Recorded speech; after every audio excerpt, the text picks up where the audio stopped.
to put on the turnigy. The throttle holds actually on the other side. Make sure my throttle's down.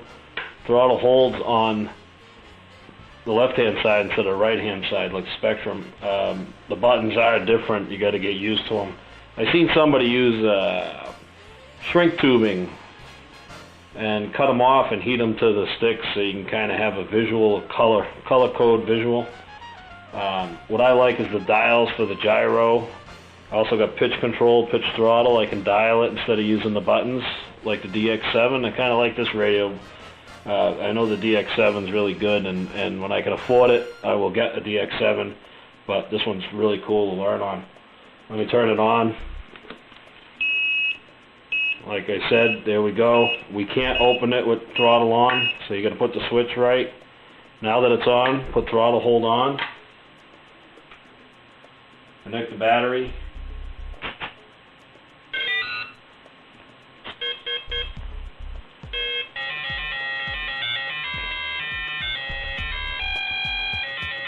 Alright, let me shut off the ESC from dancing.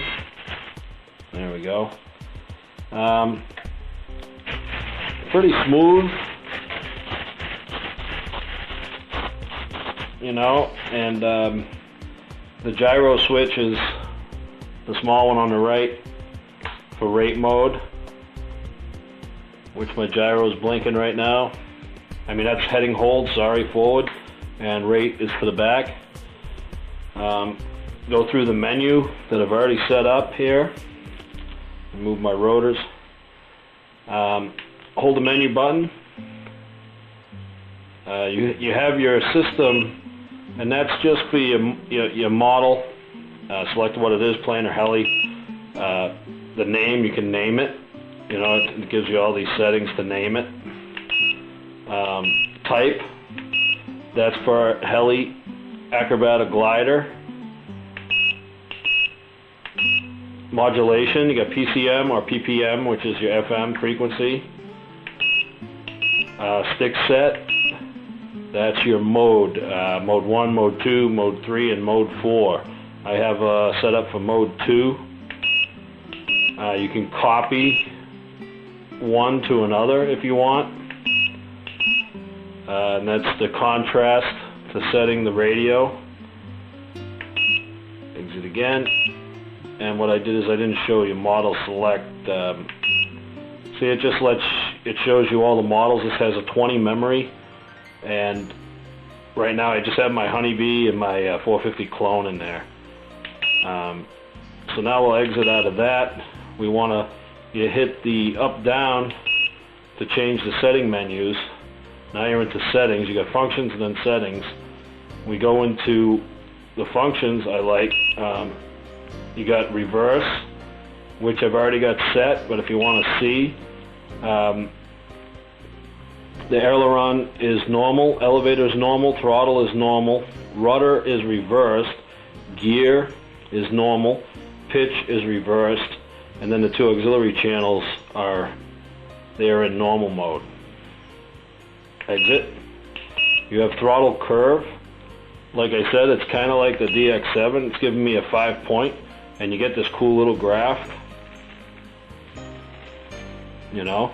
And I also like this the dial on the top for throttle hover or pitch hover. It changes the graph as you turn it, but that's in the pitch. I'm in the throttle curve right now.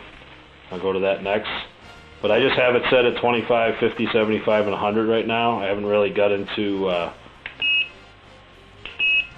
putting it right where exactly I want it. I'd like to change my pitch a little higher so it'll go, but right now it's 25, 50, 75, and 100, starting at 0. But I like the cool little graph that it gives you. Right now it's on hold, and you can see it, and that's normal mode and hold. So the hold switch works.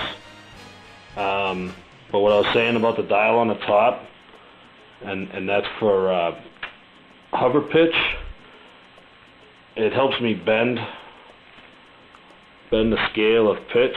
I got it set for 100 rate, So the heli it'll take off a little bit quicker off the ground. So that you pitch a little higher, just like my pitch knob. I also have a pitch knob on this too. You got a pitch knob and a hover pitch. You have your throttle gear here that it lets you do the same thing. It lets you twist the graft. I don't understand all of that right now. I'm not a professional on these radios. I just bought one because I thought it would give me the same settings as a DX7, just a little bit less on the cost. Let me exit that for now. You have your sub trims. Right now I have everything set to 0, gears at 100. Exit that. You have endpoints. I'm not sure how to work those yet. I know it's where the servo ends from left to right.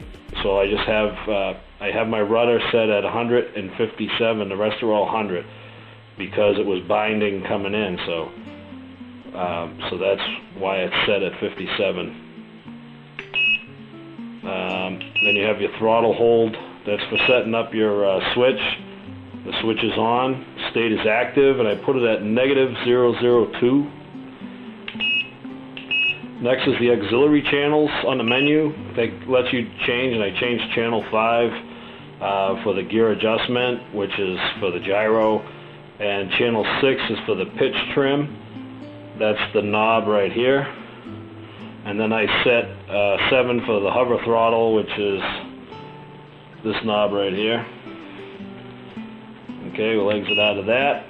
The Swash AFR. That's where you set your mix, I guess. I'm at 45, 60, and 60. I think the pitch is supposed to be 30. I got to check on that. But its default is 45, 60, and 60. And just to show you that, anything to do with default, like if I sat here and changed it to 100, if you hold the menu button down, it goes back to its default, which is 60. But I had it at 45, so we'll put it back to 45. Like that. And we go back to Swash API. You also have your DR Expos, like the DX6, and the cool little graph that moves with your rudder stick, and I do not know how to use that, and I'm being honest. I have to learn a little bit more about these fancy radios. Your trim, of course, I know what that is. Set it all 1. Throttle 001. Alright. But most of them are at 0. And the Revo mix, I'm not sure how to use that. It moves with the throttle. I haven't learned much about that. There isn't a lot on this radio, but you can find some manuals, but the manuals are not really similar. I haven't found one that's actually similar to the software that's in this, because a lot of people upgrade to software and it's like a real DX7, you know what I mean? You exit out of that. The fail-safe, I'm not sure what that is. It's all set at normal. All 8 channels are on normal. I don't know much about that yet. I have to do a little bit more learning. Exit out of that. Now we go into the second part of the menu. It's hover throttle. I have that inhibited at 0. I'm not using that. The hover pitch I talked about on the knob, I decided to use that, so I put it at active, but I put it at 100, the rate of 02. The trainer, I think it's inhibited right now, but I guess that's for if you have someone you're teaching. This is how you set everything. I'm not sure on that yet. The display, that's so you can see everything moving. It's pretty cool. Just like the DX7. Exit out of that. There's where you set your timer. You have the timer, and you can set that for any amount of time. I set it for 7, so I can get my heli down before I run out of batteries. The gyro sense, it's inhibited right now. I got to learn more about that. I do not know. I'm just showing you how to hook up the turnigy, and that, you know, it fits in there, but I'm not sure about all the things. I'll have to learn more about that.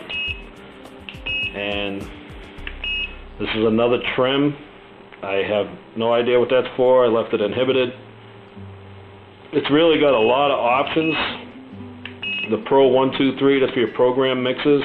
You can have 3 different program mixes working off one of the switches, and I'm not sure on how to use that. Like I said, just showing you that it hooks up to a clone 450. That's what I'm using it for.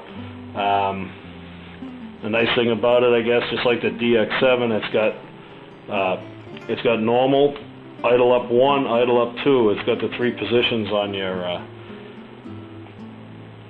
for your modes for flying.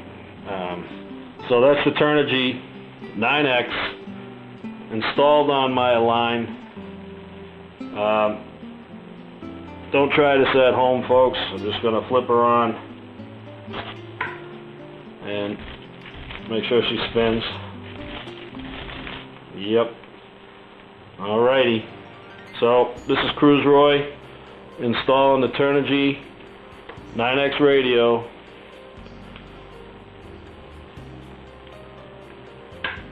on his clone 450, and I did the LCD mod. It's a real nice idea. I'm getting old, I can't see. Real good idea. This is Cruise Roy, and I'm out of here.